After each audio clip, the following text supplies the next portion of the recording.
1.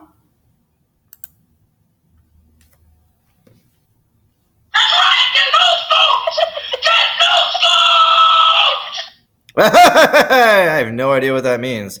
Some sort of pop culture thing, I imagine. Welcome back.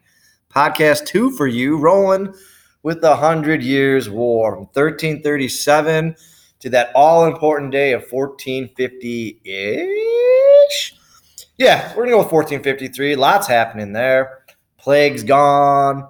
Feudalism's ending, etc., etc. But the 100 Years' War, very significant for two regions, that of England and that of France. Check this out. Notice these special things here. This is known as the Cross of St. George. All right, you'll notice that's the English flag. And we'll get into it on England and Britain and the UK. That's much later, though. So you just got to be familiar with England right now and what it means to be English. And we'll go from there. There's also a great story here about this English longbow. It's actually not historically factual, but it's a great story. And I'm not daring to put it on a podcast. So you're going to have to ask about me in a class coming up on probably Friday. We'll probably do that. So please do that. Please do that. All right. So let's talk about this 116 Years' War. Then why in the world is it called the 100 Years' War? Shots fired! Shots fired! Captain Picard makes a great point. Moving on. All right, check it out. So it's kind of like the feudalism game. Ignore the Holy Roman Empire. You can see it there for now. But notice that it borders France and therefore is going to be a political rival through much of this course. The Holy Roman Empire will become Germany, Deutschland, the Vaterland, in World War I, World War II, and there's going to be some issues between the Germans and the French going forward. But let's look 1337. We don't need to know any of these battles. We don't need to know much really. But you can see that the English have land holdings throughout what we'd call France today, and even within the French territories, there's no such thing as France. There's Normandy, there's Brittany, there's Burgundy, there's Champagne, and these would all have names, but they're these noble families controlling great tracts of land. Look what happens as it progresses. So you can see, any moron can figure this out. That's not nice. That the English are winning the war by gaining more land. And as this happens, the French countryside is being dismantled. So peasants aren't safe, nobles aren't being safe. You're going to see classes shift because of the decimation of what's taking place. Let's jump down to 1429 in this battle. Also, if you've ever seen the movie Braveheart, that takes place within this time period as well. I'm sure there's other movies. I just can't think of them right now. So now you've got a third party enters, and that's the Duchy of Burgundy, the House of Burgundy, entering the game. And you can see that they're going to ally themselves with England to get more land out of it. This area of Flanders becomes important. Later, we'll talk about the significance of what it becomes, but just know historically this is known as Flanders. The way I said it is Flanders because I watched The Simpsons and Ned Flanders, and that's what I think of. Anyway, who's winning now? Look at the English domination. Woohoo! And then by 1453, though, what you have is pretty significant events taking place. France will officially drive England out of the continent, and that will change the course of English history forever. France will start to become what we know as France, with the exception of Burgundy. You can see Luxembourg and some other places. But as time goes on, really up until 1648, France will become a strong national state under the Bourbon dynasty. So a lot to come. So we're setting that up. So who does France thank for all this, and who can we really rightfully pin the development of European history on? That's right, Joan of Arc, burn the witch.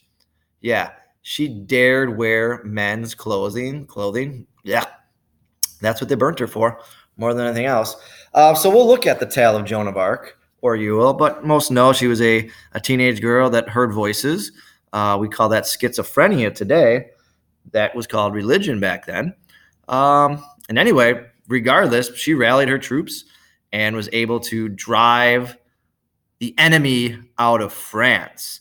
And just that phraseology there, the enemy has been driven out of France, divides a line of who the enemy was, the English, them over there, and who are we, the France that are here.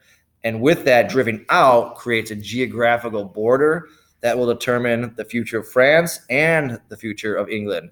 And so from that little quote, we get a sense of nationalism being born. This idea that you are not beholden to a certain noble or really even a king, but really to the geography itself, to the nation, to the group of people that share your same cultural values.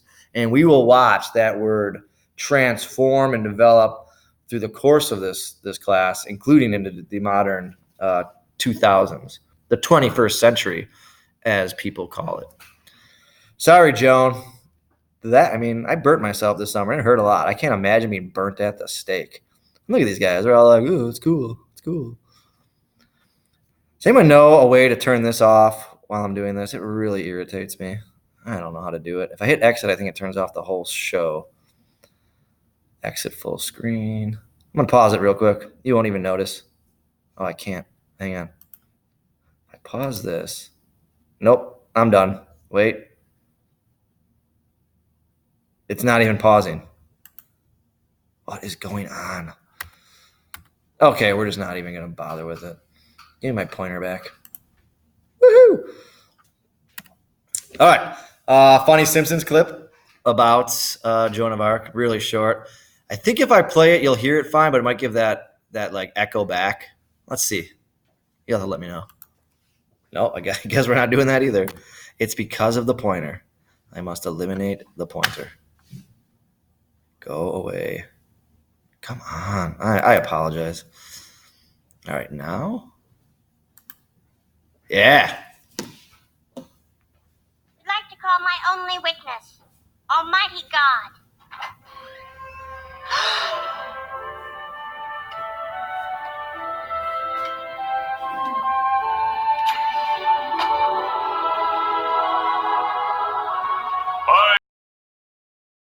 To victory. Wait a minute, you two-diamond spot of light. You told me to lead the English to victory. Is that true, Lord? Well, I never thought the two of you would be in the same room. Actually, this is a little embarrassing. Goodbye now. Turn down for what? Hilarious. Okay, so results. England loses, France possessions. That's the biggest thing. And the biggest is that national borders start to become established. But if you look at this map of Europe, it's states in Western Antilles, Spanish, Lithuania. It's accurate enough for what we need to know for around 1450. Holy Roman Empire is starting to fragment along the French border. You have some pockets of other families. Castile and Aragon and Grenada will eventually become Spain. Italy doesn't become Italy until 1848-ish. Germany, 1871.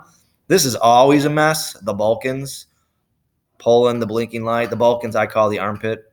And then the Russia, not even there yet. So a lot to discover in that. But those are big key ideas coming. Also, you are going to have a social class shift is probably the most important idea from this. France will be decimated. Its countryside, and its nobles.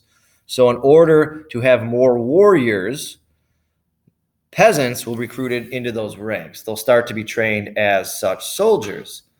You're also then, because of a war and moving troops around, it's going to increase trade. You have to build roads. And so people who just farmed will become skilled laborers.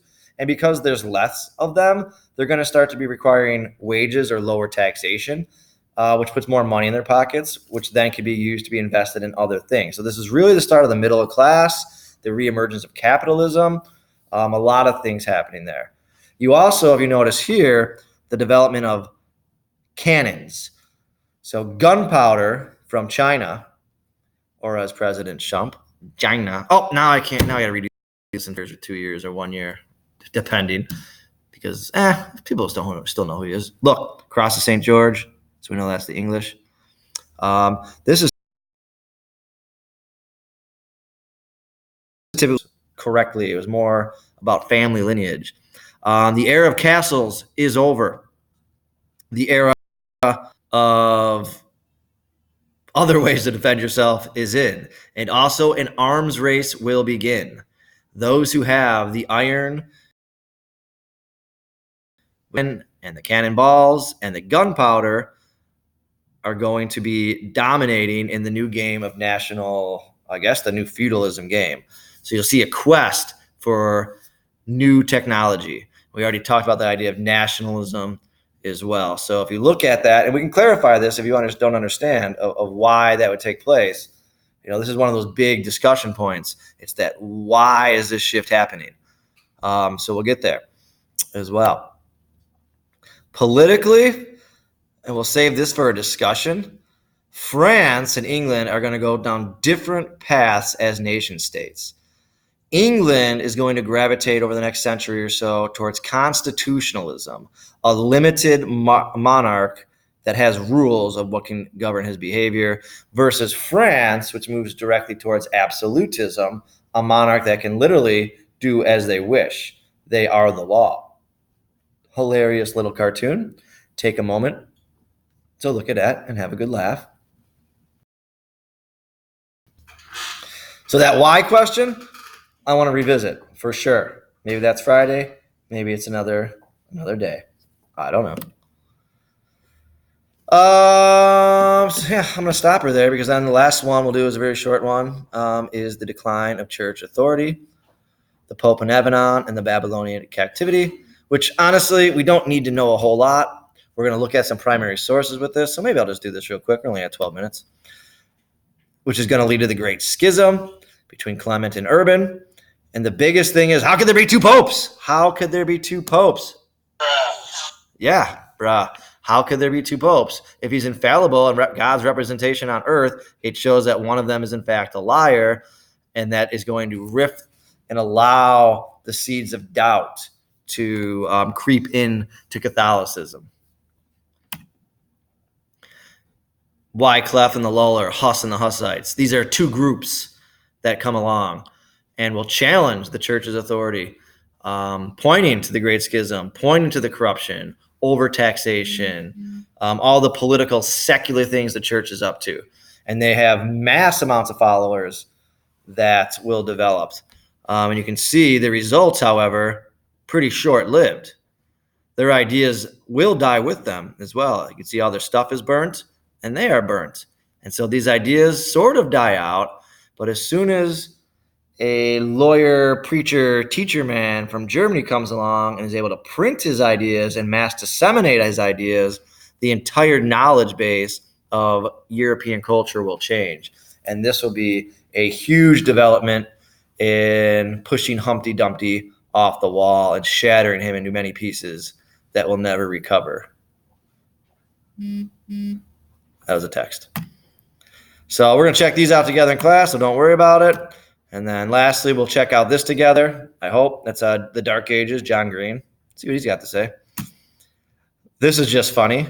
What if serfdom existed in the office? Good stuff. I want to take a look at this painting. Always want to look at art in this class. And then lastly, what's rolling by 1453? The plague is over. The Crusades are over, which we didn't even talk about. This religious battle against the Ottomans does a lot to open trade routes, does a lot to spread the plague, does a lot to weaken the idea that the Christian church is doing what it's supposed to be. The church is fractured. The 100 Years' War is over. The printing press is developing. The period is over. A period begins. So really, a question that we'll pose, and we'll look at this maybe Monday, Tuesday, was the Renaissance really a thing? Or was the late medieval period, was there a transition? We're going to look at the idea of continuity and change as a thinking skill of how to break this down. Because you do have, we talked about the trade of the right of the Crusades, huge Gothic structures being built to show architecture way before the Renaissance starts. So it's an interesting prompt. We'll tackle it. Oh yeah, trade routes. Cool. And then this is a great video that kind of puts it all together too in a nice little visual. So that said, yeah. I don't know. I'm trying to think of a thing to. Let's see. Let's end on this. Weak.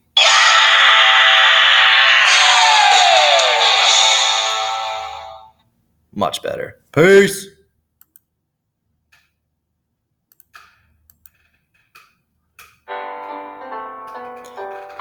Or not. It seems to keep going. Dang it. That's so anticlimactic.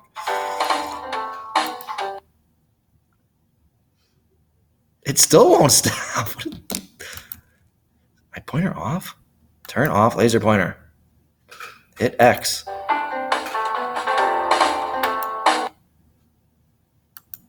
All right, this is ridiculous. I hope you've turned me off by now.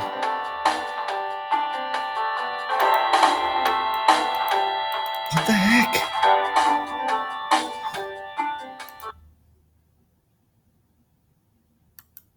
Oh, this is just embarrassing at this point.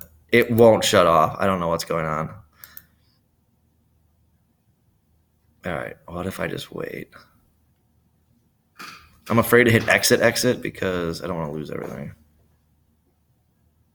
I'm doing it. I might have to make this whole thing. Wait, no. I don't want the laser pointer. Oh my gosh. Turn off laser pointer. No, turn on laser pointer.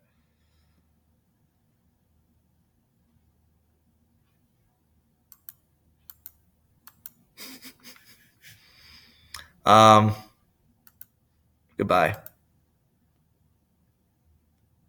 It's still recording. All right, we got to go. Try this. Sorry. There.